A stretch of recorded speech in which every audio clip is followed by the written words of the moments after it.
Hello everyone. Today let us discuss the topic work, energy and power.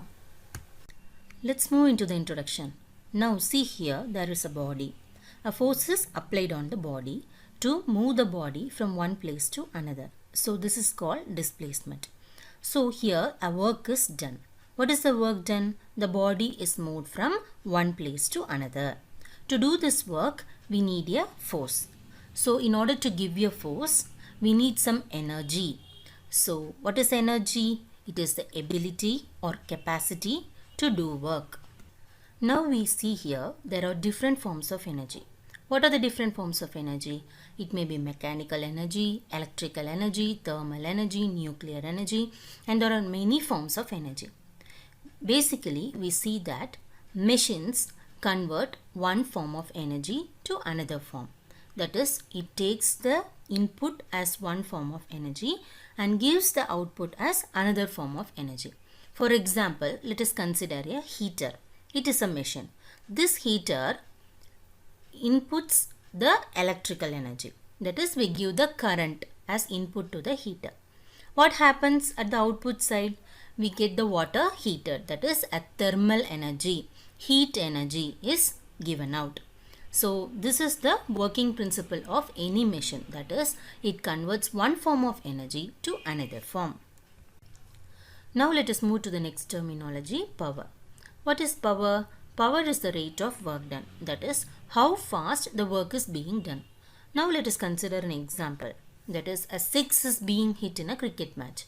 See that it is a powerful strike. That is, the ball is hit fast by the bat. Now let us move to the next topic, that is scalars and vectors. Do you know what is a scalar? A scalar has only magnitude or a value.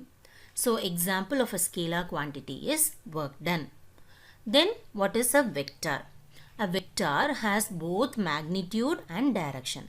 That is, it has a value and a direction. So example of vector quantities include force, displacement, velocity, acceleration, etc. And another two important things to be noted is dot product of two vectors, that is A vector and B vector, A dot B. It gives you a scalar quantity. So this dot product of two vectors is also called the scalar product. That is, it gives a scalar quantity, so it is called a scalar product. Then cross product of two vectors, that is A vector cross B vector. It gives a vector quantity. So again it is called vector product. That is, the cross product of two vectors is called the vector product. Now we move into the scalar product or dot product of two vectors.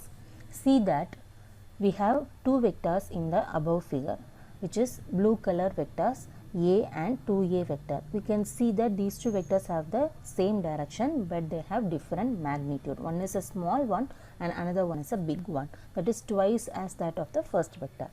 Another case is below figure we have the figure A, where we have A vector and B vector. They move in the different directions but they have an angle theta between them. So these are the two cases. Now coming to the dot product, the definition of dot product or formula for dot product is given as A vector dot B vector is equal to AB cos theta, where the right hand side A, B, cos theta are all scalar values, that is magnitude values. So a vector has both magnitude and direction. No? So the magnitude value is used here, AB cos theta. There is another definition for dot product that we are going to deal with the case B and C. So see the case B, we have two vectors A vector and B vector, and there the B vector is projected onto the A vector. So what does this mean? What is the significance of this projection? Means the vector B can be resolved into two components. One will be the horizontal component and another one will be the vertical component. So this horizontal component influences the A vector, which is also in the horizontal directions. So this component need to be found in order to find the dot product. So what I do is I project B vector onto A vector. So and I get that component value to be B cos theta using this triangle. Okay. So this dot product can also be written as b cos theta into a. Here a is the magnitude of a vector. So again it comes as ab cos theta, right? Now the case C. Case C, here a vector is projected onto the b vector and we have a component called a cos theta there. So this component influences the b vector. So the dot product can be written as a cos theta into b. Here b is the magnitude value. So finally a vector dot b vector is a scalar quantity because a, b, cos theta are all scalar values. This finds its application in finding the work done. See, these two vectors can be considered as, this a vector can be considered as a displacement vector. So object is moved from one place to another, that is 0 to some value. Then this b vector can be considered as a force vector. So see, assume that a person is standing at that end and he is pulling the object, right? So this theta decides how fast we can pull the object. See, consider that there is a rope tied in that vertex. So when the person stands up and pushes the object, pulls the object, he cannot move the object very fast to the x direction. But when we reduce theta, when he stands near the displacement position, so what happens? When he pulls, it easily comes. So this is decided based on the value of theta. This is the physical significance of this dot product. Why we need this a, b, cos theta values are all finds its practical application somewhere else. Next topic is work energy theorem. Here we are going to relate work and energy. See here, u denotes the initial speed, v denotes the final speed. Speed is nothing but the velocity or speed, okay. Then s is called the displacement and a is acceleration. So first we know that v square minus u square is equal to 2as. So in this equation we are going to multiply both sides, that is left hand side and right hand side, by m by 2. So m by 2 into v square minus u square is equal to m by 2 into 2as.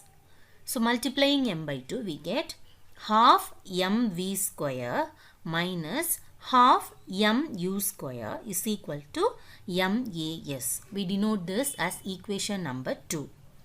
Now by Newton's third law, we know that force is equal to mass into acceleration. So we are going to substitute equation 2. So half mv square minus half mu square is equal to ma can be replaced by f, okay, force. So f into s. This is denoted as equation number 3. Now equation 1, again we are going to rewrite the equation 1. See, v square minus u square, left hand side we have written, that is equal to 2as. Here the concept is we are going to rewrite the equation 1 in vector form. So in vector form what happens? Acceleration is a vector quantity, displacement is a vector quantity. So what we do is as is replaced by the corresponding vectors, a vector and d vector. S is replaced by d vector, displacement vector, okay. So bold letters denote the vector, okay. So v square minus u square is equal to 2ad is a formula we have got now. Now equation 2 becomes half mv square minus half mu square is equal to mad. See, a and d, that is vector form we have replaced. So half mv square minus half mu square is equal to, again ma, we know that ma is force, f is equal to ma. So f vector dot d vector, this is equation number 5. In the above equation C, we have half mv square.